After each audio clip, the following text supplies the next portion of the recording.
Hello दोस्तों, स्वागत है आप सभी का एक बार फिर से मेरे यूट्यूब चैनल जीनियस एकेडमी पर। दोस्तों, आज हम बात करेंगे कोर कॉम्पिटेंसीज के बारे में।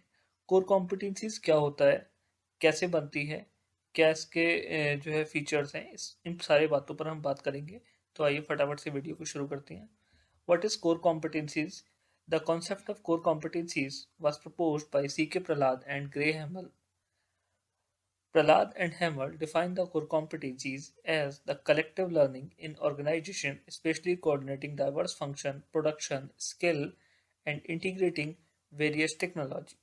कोर कॉम्पिटेंसीज होती क्या है? आसान भाषा में अगर हम बात करें तो जब कोई ऑर्गेनाइजेशन या जब कोई फर्म कुछ ऐसा जो है कर लेती है कि उसके ऊपर किसी तरह का मार्केट का इफेक्ट नहीं होता, ना उसके ऊपर कोई कंपटीशन का इफेक्ट होता है, ना उसके अंदर मार्केटिंग में इन्फ्लेशन का कोई फर्क नहीं पड़ता, वो अपना काम बहुत अच्छे से कर पा रही है, तो उसे हम कह सकते हैं कि उसने कॉम्पिटेंसीज हासिल की है in field of that areas. The core competency is considered as sum of developed expertise in 5 to 15 areas. Core competencies किसी एक एरिया से नहीं आती। अगर जब आप 5 से 15 एरिया मिनिमम है, इन एरियाज में अपने आप को बेटर कर लेते हैं, तब आपकी कोर कॉम्पिटेंसीज बन जाती है।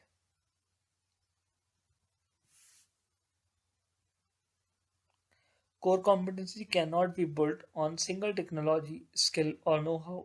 जैसे मैंने बताया कि अगर कोई सिंगल टेक्नोलॉजी आपने ऐसी बना ली है या कोई ऐसा नो हाउ आपके हाथ लग गया है, तो आप समझ रहे हैं कि मैं तो इस फील्ड में जो है कोर कॉम्पिटेंस हूँ, मेरे पास कॉम्पिटेंसीज है जो हाई है। तो ऐसा नहीं है। कोर कॉम्पिटेंसी हासिल हासिल करने के लिए हमको 5 से 15 एरिया में कम से कम जो है बेटर करना होता है, दूसरों से डिफरेंट करना होता है, और हर तरह से कस्टमर्स को वैल्यू देनी होती है, तब हम जाके कह पाते हैं कि हमारे पास कॉम्पिटेंसीज है, इस फील्ड में कोर कॉम्पिटेंसी है। According to Prahalad and Hamel, the core competencies define in 3 areas. क्या है वो 3 एरिया? तो कॉम्पिटिटिव डिफरेंशिएशन, जो हमारी कॉम्पिटिटिव स्ट्रेंथ होनी चाहिए वो कुछ इस तरह की होनी चाहिए कि हम पे कॉम्पिटिटर की किसी भी तरह की स्ट्रेटजी का कोई फर्क नहीं पड़ता, या हमने अपने आप को इतना बेटर बना लिया है कि कंपटीशन हमें इफेक्ट नहीं करता, और हमारी जो स्ट्रेंथ है उसको कॉपी करना बहुत हार्ड है। Number 2, value to customer. हम अपने कस्टमर्स को इतनी वैल्यू देते हैं कि हमारा जो कस्टमर है वो ब्रांड सेंसिटिव है, हमारे ब्रांड को छोड़ के नहीं जाने वाला। Number 3, application in other market. बात करते हैं कॉम्पिटिटिव डिफरेंशिएशन की। तो कॉम्पिटिटिव डिफरेंशिएशन क्या है? A competence is said to be a core competence if it is unique and difficult to be copied by competitor. अगर हमारी कॉम्पिटिटिव स्ट्रेटेजी इस तरह की है कि कॉम्पिटिटर इसको कॉपी नहीं कर सकता, तो हम कह सकते हैं कि हम कॉम्पिटिटिव डिफरेंशिएशन में हैं। It enable firms to provide better product to customer without having fear of getting copy. इस तरह की जब हम जो है स्ट्रेंथ को हासिल करते हैं, तो हम इस तरह का प्रोडक्ट बनाने में कामयाब हो जाते हैं कि जिसको कॉम्पिटिटर को कॉपी कर पाना आसान नहीं है। इसका सबसे better example iPhone. In an industry, many company may possess same competence. Still, it will be said as core competence if a company perform it significantly. एक ही तरह की कॉम्पिटेंस स्ट्रेटजी को बहुत सारी कंपनी फॉलो कर रही भी हूँ, तब भी अगर एक कंपनी ने इसमें महारत हासिल कर रखी है, एक कंपनी इसको अच्छे से अगर फॉलो कर पा रही है, तो वो कह सकती है कि मेरे पास इसकी कोर कॉम्पिटेंसीज है। अब बात करते हैं कस्टमर वैल्यू की। तो व्हेन परचेजिंग अ प्रोडक्ट और services, it has to deliver value और maximum benefit to customer to be set as core competencies.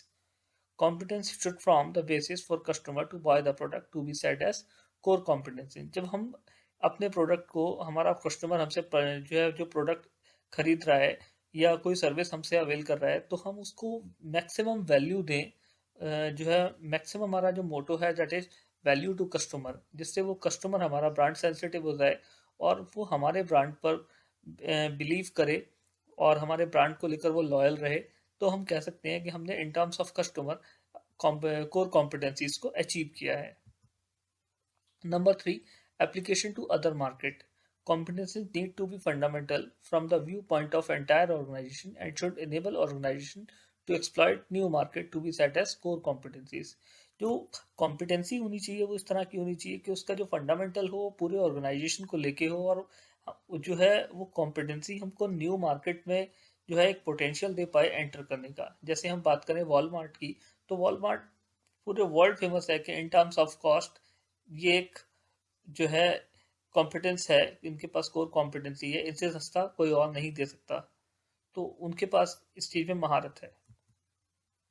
बात करें कोर कॉम्पिटेंसीज किस तरह से बनती है या कोर कॉम्पिटेंसीज की क्या फंडामेंटल है, तो मैंने जैसे पीछे बात की, कोर कॉम्पिटेंसीज फुलफिल 3 क्राइटेरिया या 3 एरियाज को फुलफिल करती है। Number 1, it should be difficult to imitate, इसको कॉपी करना आसान ना हो।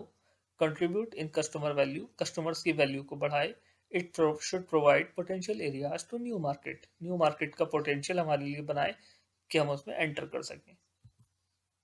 अब बात करें कोर कॉम्पिटेंसीज कैसे बनती है, तो कोर कॉम्पिटेंसीज के लिए दो तरीके हैं, वैल्यू चेन एनालिसिस या फिर 4 criteria for sustainable competitive advantage. अब 4 क्राइटेरिया क्या है वो, तो ये रेयर होनी चाहिए, वैल्यूएबल होनी चाहिए, कॉस्टली टू इमिटेट होनी चाहिए और नॉन सब्सटीट्यूटेबल। रेयर, ये सबसे अलग हो, वैल्यूएबल हो, अलग हो, साथ ही इसकी कुछ वैल्यूज भी हो। अलग की केस में हम कुछ ऐसा प्रोडक्ट बना देंगे बहुत कॉस्टली है, रेयर है लेकिन उसकी वैल्यू नहीं रह जाएगी क्योंकि वो बहुत कॉस्टली है।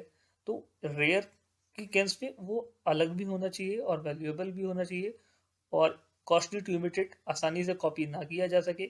नॉन सब्स्टिट्यूटेबल, उसका कोई सब्स्टिट्यूट अवेलेबल ना हो। बात करते हैं वैल्यू चेन एनालिसिस की, तो वैल्यू चेन एनालिसिस क्या है, value chain analysis was proposed by Michael porter. Michael Porter advocated that an organization is not a collection of resources like man, machine, money, etc., but its application to various activity within and outside the organization, and its management is essential to create high value to customer। यहाँ focus है activity पे। उन्होंने कहा कि जो organisation है वो man, machine और मनी का कोई जो है ऑर्गेनाइजेशन नहीं है, एक सिर्फ इनकी से बना नहीं होता, बल्कि इसके अंदर पीपल हैं और उनके साथ उनकी एक्टिविटी है।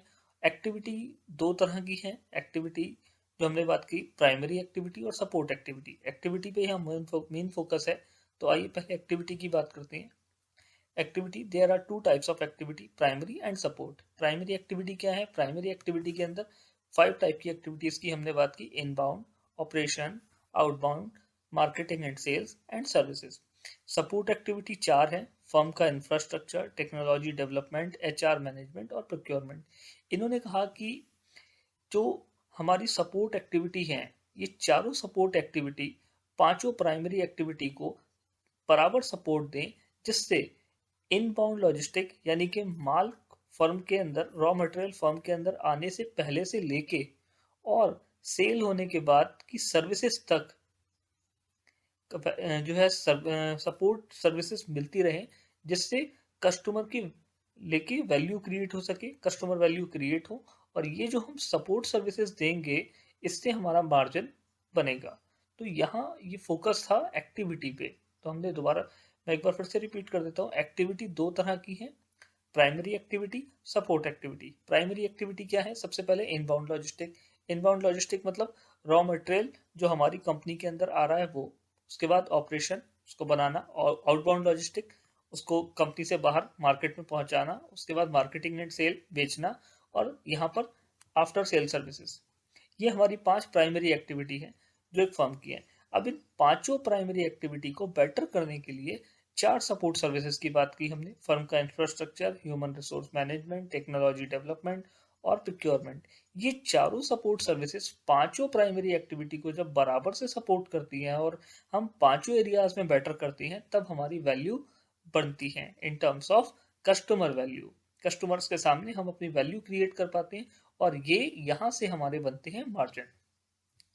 अगर आपके एग्जाम पे ये क्वेश्चन आता है तो ये चार्ट बनाना बिल्कुल ना भूले।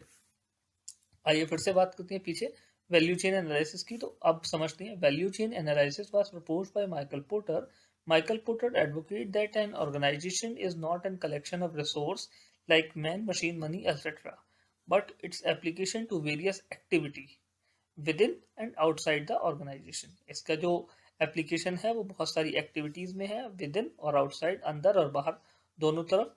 And it's management is essential, activities को लेके मैनेजमेंट बहुत जरूरी है to create high value to customer. Customers के सामने अपनी वैल्यूज क्रिएट करने के लिए हमें अपनी एक्टिविटीज का मैनेजमेंट बहुत जरूरी है। तो ये था पूरा कोर कॉम्पिटेंसीज। उम्मीद करता हूँ आपको समझ में आया होगा। Thank you.